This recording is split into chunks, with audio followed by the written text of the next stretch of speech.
Welcome, welcome, welcome. I have one word to share with y'all. My you all has been collapsing frequently into y'all thanks to Karen, and I like it. It's easier. Um, so um, that word is unkugo, unkugo, and it's a word that it originates from um, the south of Nigeria, from the Cross River, a state in Nigeria called Cross River. The capital of Cross River is Calabar, and it contains the people, the Efik Ibibio people, the Efik and the Ibibio people. Unkugo is a rite of passage for young girls becoming women. Um, Now, what happens with Unkugo is that they take when young women or young girls are achieve puberty, they take them, some of them, the ones that their families can pay for the rite of passage, and they take them to a secluded place surrounded by elder women, elders, and they smear their body with, with white powder and sometimes palm oil. And they take them into a room and they feed them. They feed them everything possible, all the beautiful food, um, fried fish, especially fried fish. There's a string in the room of Onkugo where the person who is undergoing that rite of passage ought to hang the fish bones to indicate that she's actually been eating the stuff coming into the room. Um, Now, the literal meaning of Onkugo is the fattening room, the fattening room. Now, in a time when beauty is associated with being lean, the people of Efik and Ibibio kingdoms think of beauty in terms of gaining weight, becoming fat, is what they say, the fattening room. And uh, once that rite of passage is done, it takes about a year or so. Sometimes it goes on for 3 years, secluded, eating, but also learning from the older women how to tend to the village, how to tend to children, how to learn how to speak the traditions and speak the stories. And then the fattening, we call it a fattening room. Unkugo came to mind, or comes to mind, as I'm about to introduce a dear brother of mine. Um, I wouldn't say that David Abram knows much about the fattening, but what he does is that um, he constantly disappoints the reductionistic boundaries of the human being, constantly coaxes it out of its shell, inviting a fattening of the flesh, if you will, inviting us to notice our larger, wider bodies, inviting a corporeal emancipation, a stretching of what we think is boundaried as the human. So in a sense, there's some unkugo happening here. Um, David and I have only been friends for a little while, but I've always been in love with his writing, with his wisdom and his insights. My wife prefers his writing to mine, which makes me angry with him, um, and has made me swear that I will, will get into a wrestling match when we meet physically. But he's here today, and I'm so glad that he made it. David, are you there? I am here, brother. Can you hear me? Excellent, excellent. I can hear you. I'm sure everyone can. So, uh, please welcome Dave Abraham. Abram, Dave Abram. Thank you, Bio. Thank you, brothers. Thanks, all you sisters, all you bodacious beasts. It's great to be here. This is crazy early in the morning for me.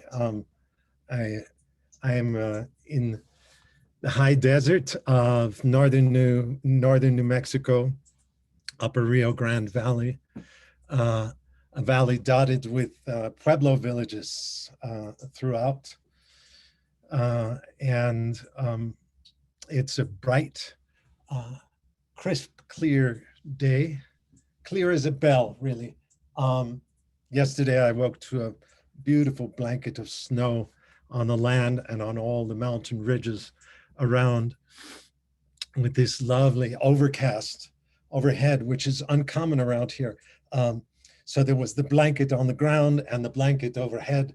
And here I was snuggled between them, as was everyone else, as were the trees. It's like being in the belly of the beast, alive. I thought maybe I'd start reflections with some lines to place me here among you. Some of you may know these words. They're spoken by an old Inuit elder named Nalungiak around the turn of the last century, that is 1900. Her words in the far, far north were recorded by the great Scandinavian explorer, Knud Rasmussen. So he wrote them down in Danish, and then they were translated from Inuit then to Danish, and then from Danish to English. But they went something like this. They're very brief. Here's what Nalungiak said. She said, in the very earliest time, when both people and animals lived on Earth, a person could become an animal if she wanted to, and an animal could become a human being. Sometimes they were people and sometimes animals, and there was no difference. All spoke the same language. See, that was the time when words were like magic. A word spoken by chance might have strange consequences. It might suddenly come alive, and what people wanted to happen could happen. All you had to do was say it. Nobody can explain this. That's just the way it was. So I was thinking about this theme of making sanctuary, and how it relates to a general sense of noticing the animal, noticing one's own animality, taking sanctuary even in the soft animal of your body. You've all heard of animal shelters, at least here in North America. There are blessedly many animal shelters scattered around through the state, through the countryside.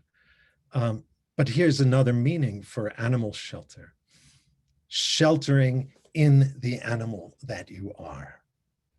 That is identifying with your creaturely organism, with your body. I mean, how do we go about metamorphosing a culture that is so utterly out of its mind? Well, I don't know, but I want to suggest that when things really get tough, when you feel the danger gathering around you, and I know that for some of you, because of who you are, or how you look, or how you sound, or where you are happening to make your life or your living, it's already plenty dangerous. And it's been dangerous for a darn long time. And yet for others of us, it's a fairly new experience. It's a new experience as rampaging wildfires here in northern New Mexico gobble up forests and wipe out villages and encroach on our own town. It's It's a new experience as rising floodwaters are submerging our streets again and again. And uncannily large hurricanes, never before seen winds, rattle the roof and threaten to tear it off your house. Or the deepening drought that cracks the soil where you live into a mosaic of tiles. And yet it's becoming dangerous in one way or another for each of us. More and more risk, which is us waking up to just what it is to be alive inside a world that is itself alive. It's never been a particularly safe reality. And it seems to me that when times get really hard and the danger is closing in, as it does sometimes several times a day, and then gets yet more edgy and dangerous as a pandemic spreads into your family and starts taking people down. I lost two dear folks in my family just in the last couple of weeks. But it seems to me at such times, it's good to come into your body, to identify with your body, to feel yourself as a body, to wake up in your animal skin, all your senses awake. Because when we identify with our body, our animal senses wake up. They get more and more acute, more and more tuned to all the nuances around us. I mean, to the human animal, everything is animate. Everything moves. Everything is alive. All things have this capacity for meaningful speech. Any sound can be a voice. Any movement or gesture can be a gesture. I mean, even if it's just the movement of shadows as they float across a rock as the sun rises in the sky, that cliff face shadow shifts and moves across its surface. To my animal body, that's a gesture. I feel it as an expression that carries meaning. What meanings does it impart to this cliff face that is my chest? Everything is alive. Everything is awake, even aware. And everything speaks, although most things don't speak in words. And yet everything speaks. Bird song, cricket rhythms, even the splashing speech of waves on the rock. Even the wind in the willows is a kind of voice. Even the hum of the refrigerator in the next room. That's a speaking, that is to say, it's something that moves my animal body, induces in me a kind of calm when I hear the refrigerator click on, just in that way. Or the monotonous roar of an airplane blustering overhead, monopolizing the whole soundscape. That sure is a voice, and it speaks of the power, the ascendance of this particular creature that we are, the humans' ability to monopolize everything. But it's still a voice, even if I don't like what it says much of the time. Modernity has convinced itself that animism, this sense that everything is alive, that everything has agency, an ability to affect the space around it, to affect the other things around it, to affect me, to affect us. Modernity's convinced us, or convinced itself anyway, that animism is a confused, naive, superstitious way of thinking, a mistaken projection of human consciousness into inanimate stuff, objects. But that's bullshit, utter nonsense. I mean, animism is our most basic, our most ordinary, our most baseline human way of experiencing the world. Animism is our birthright.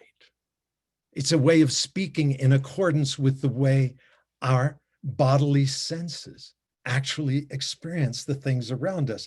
I mean, when I reach out to touch the smooth bark of a madrone tree, or to feel under my fingers the smooth bark of an aspen tree up the mountains just above my home, I'm not just feeling that bark underneath my fingers, I'm also feeling the tree touching me, sampling the chemistry of my skin. Because this hand, which feels the textures and tangible roughnesses and smoothnesses of the world, this hand is itself a touchable thing, a tactile piece of the world. And so when I touch anything, I'm not just feeling it beneath my fingers, I also feel that thing touching me back. There's this curious reciprocity to the sense of touch, but not just the sense of touch. When I open my eyes in the morning and step outside, gazing out at the forested hillside across the valley, I don't just see those trees over there and the sun spilling its warmth upon that hillside. I also feel exposed to that hillside because, I mean, even my eyes with which I explore all the visible facets of the visual world, the colors and the shapes of things, these eyes have their own visibility. They have their own color, in my case, kind of a greenish brown. They've got their shiny surface like the surface of a pond. So when I rub sleep out of my eyes and gaze that hillside, I also feel exposed to that hillside. I feel seen by that hillside. There's this reverberation to the sense of sight, or, you know, to any of our animal senses. We're able to smell things because we're smelly beings ourselves. We have our pleasure in tasting delicious turkey or sweet potatoes with gravy because we're mortal and have our own delectable flavors. Ask any mosquito that is humming around you, because we too are edible. To be a body is to be fully a piece of, a part of this material, breathing earth. Animism, yeah, seems to me is our birthright. And hence, it is a style of experience disclosed by basically every indigenous oral culture we know of as outrageously divergent from one another, as such cultures are. Way different in their life ways, their cosmologies. Often it seems like they inhabit different planets or solar systems, and yet this curious commonality, this sense that everything is alive, everything awake, aware, and that everything speaks. I dropped in on a couple of the earlier sessions, and I heard some very wonderful things, including Bayo's keen criticism of humanism, which he identifies with human exceptionalism and the madness of human supremacy. But wait a minute, there's another way to think of humanism I want to suggest. Think of the human in its relation to all the other animals. I mean, in some way, as human is to animal, so humanism is to animism. That is, if the human is one of the animals, and I think we are. If the human is one of the animals, then humanism is one of the animisms. There's humanism, there's also frogism, there's spiderism, there's humpback whaleism, and ravenism. That is to say, it's kind of delicious to be a human critter. It's an extraordinary animal. It has all sorts of bodacious gifts and styles and ways and talents, but it is an animal nonetheless. And hence, in many ways, we're just one of the gang with all the other critters. So, identifying with your body, dropping into feeling your own animality and beginning to explore it, not just the pleasure of walking upright on your hind legs like we're so used to, but the pleasure of slithering on the ground when you're in bed, perhaps between the sheets, or rolling down the ground. What are the capacities of this curious two-legged form? I mean, we mistakenly think of our body as something. What I'm wanting to say is that this body is precisely our capacity for metamorphosis. That's what the body is. We mistakenly think of our flesh as this fixed and finite form, a neatly bounded package of muscle and bone and bottled electricity with blood surging, its looping boulevards and byways. But even the most simple or off the cuff pondering of your body's manifold entanglements, like your body's erotic draw toward other bodies, um, it's incessant negotiation with this grander eros that we call gravity, this allurement between my body and the ground, and that the earth has for my body, that we call gravity, or my body's dependence upon cloud bursts overhead, not just to quench my thirst, but to enliven and swell the fruits and the plants that I eat and pluck and chomp and swallow. And this body's imbroglio with all those plants and a few animals too, drawing nourishment from them for my muscles, for my skin and my senses, before passing all of that chomped matter back to the world as compost that could, if I was frugal, be used to nourish the soils in which these plants sprout. And this body's bedazzlement by birdsong and its pleasure at throwing stones into ponds or through glass windows and smashing them, and this body's mute seduction by the moon.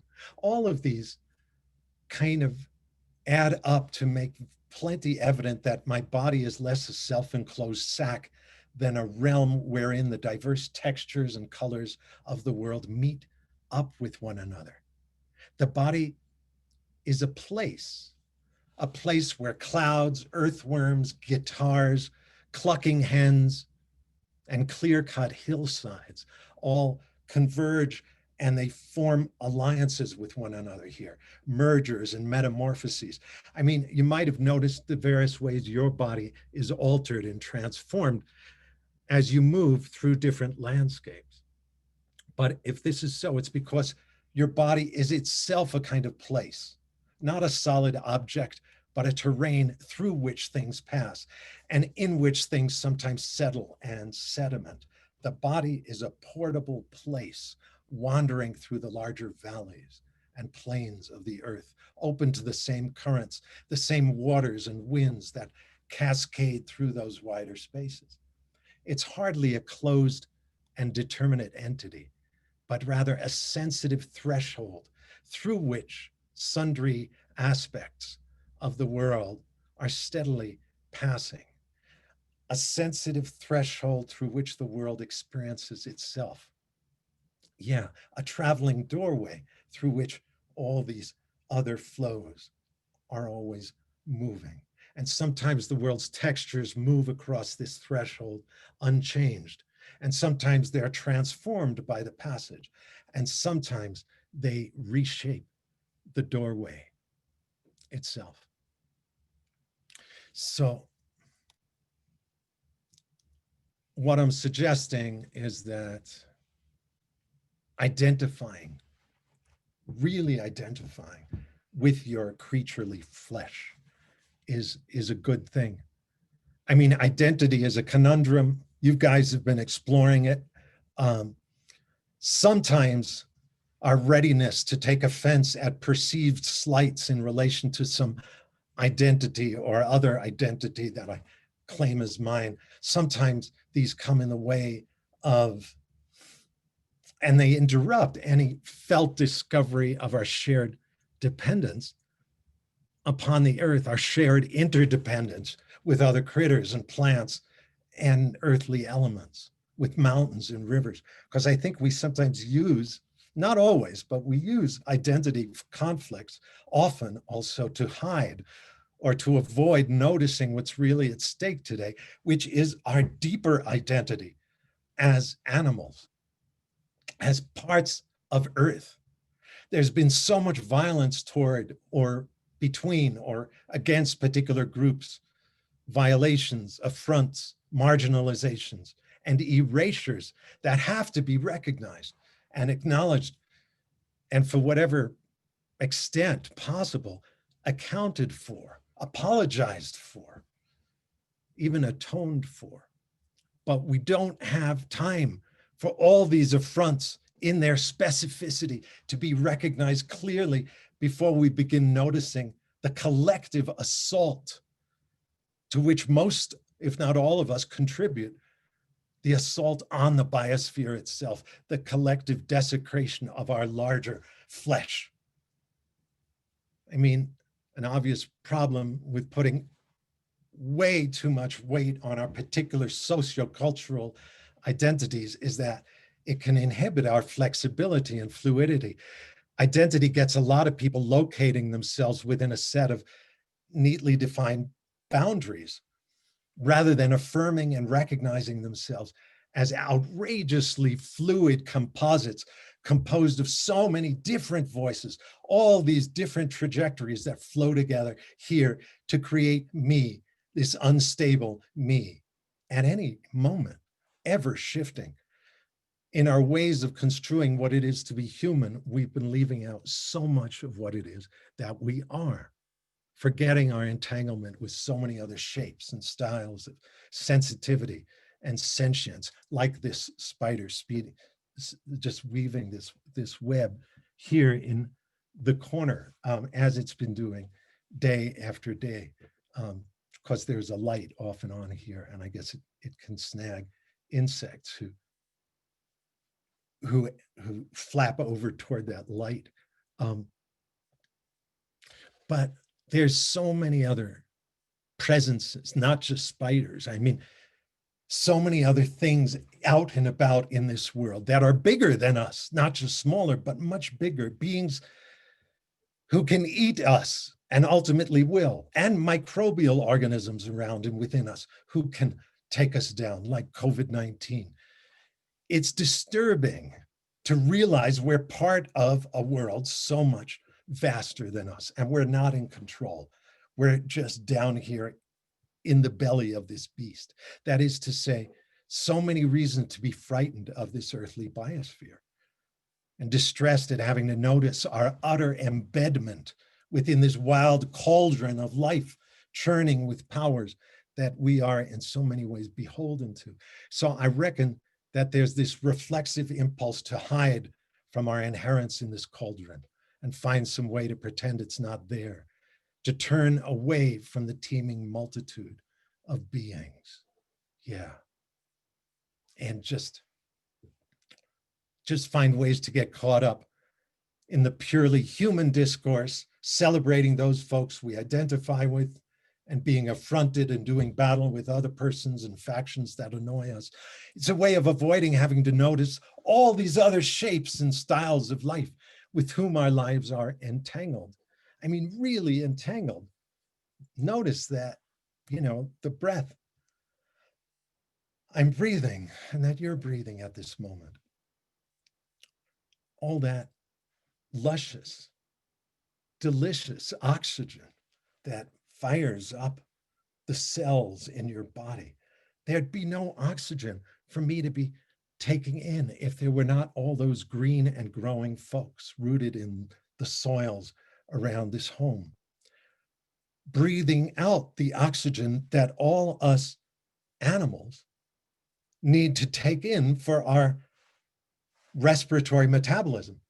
So we take it in, we circulate it within our, our lungs, and it spreads out through our limbs, through our blood, and we alchemize that air, infuse it with carbon dioxide, and that carbon infused air that then we exhale is precisely the ingredient that all of those green and rooted herbs and even the forests here need to take in for their photosynthetic metabolism. So what the trees breathe out, all us animals are breathing in. What us animals breathe out, all the plants, the grasses, the herbs are breathing in. I mean, talk about reciprocity and entanglement. Our body is so outrageously entangled, interfused, interbreathing with every facet of the land around us. In so many ways, we are one body with the land. It's as if this two-armed, two-legged form is just my smaller body, and the earth is my larger flesh. Of course, it's also your larger flesh and the larger flesh of this spider. That is, we all share a common larger body, the body of the breathing earth itself, this huge spherical metabolism in which all our individual physiologies are utterly embedded and entangled. And as soon as I begin to notice how thoroughly interbeing I am, how thoroughly I and the land itself inter-are with one another, or how completely we are interbreathing all the time, then I begin to notice many things. Yes, the land, the earth as my larger flesh that articulates itself like any physiology in very different organs, like here in the high desert. But this high desert is so very different from the Hudson River estuary over there in New York. And both of us way different from the way the earth articulates itself in the Amazon basin. Each place, each region where you live, a bioregion or an organ, a living tissue of this breathing planet. And so each place calls for its own form of culture, its own way of human gathering and associating and building solidarity with the animals of that region, with the plants that root themselves in those specific soils. The differences between places becomes really, really important. And the differences between cultures. I mean, it's like, in order for our gods here in the high desert to flourish, we need you guys down there in the Amazon. I hope you are dancing up your gods and goddesses and demons, and they better be different from our gods, because that ecosystem is so outrageously different from the high desert up here. And yet we are utterly dependent upon the flourishing of that land, of that region, with its own outrageously strange styles of life. So beginning to honor the differences in different cultures, in belief systems, in life ways, that seems key here.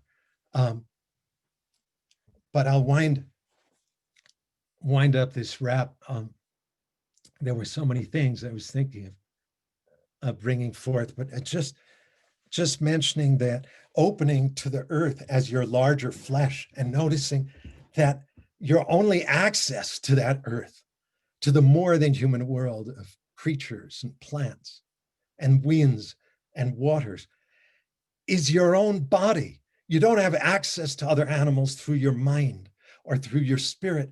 It's by being an enfleshed thing yourself, by being a thing among things, a body of density and weight, that you are a part of this breathing earth, and that other things can smell and taste and feel and see you in your crazy dance across the ground.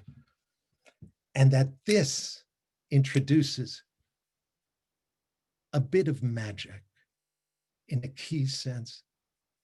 You begin to realize that what other folks speak of as, out of the body experiences, these ecstatic moments when they find themselves floating out of their body and seeing it from outside, that these are not really out of the body experiences. They're perhaps better understood as a spreading out from one's smaller body into one's larger flesh. They're really into the body experiences. As I ride out with my out breath, perhaps when I'm sleeping at night, I travel out with my breath and ride over the land and explore things going on in the far end of these woods. And with every in-breath, all the other beings around are spreading into me, flowing in through my nostrils, taking up residence within my flesh. That out of the body is really into the larger body, the larger flesh. And there's so much more that can be said. But I think I'll just close it there and say thanks so much for letting me rap and wax confusedly for a little while here into your own animal ears. I share. Brother, thank you. Of course. Thank you. Thank you. I'm not going to solve, none of us, we're not going to solve racial problems. We're not going to come out with a magical formula. We're not going to fix anything. But maybe our work isn't to fix stuff. Maybe trying to fix stuff is what got us into this mess in the first place. And maybe the invitation of our time is to come to places, is to come to this humilocene that David speaks about, to feel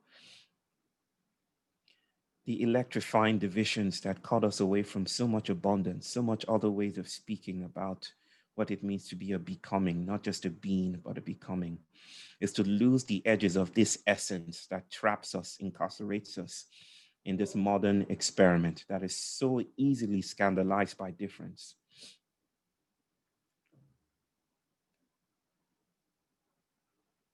My making sanctuary is modest work. It is rife with failures. It is rife. It is filled, it's replete, it's full of hauntings, goings and comings. What does it look like for you? Where you are in the world, what does it look like for you? What questions are you asking? What haunts you? Where do you need to go?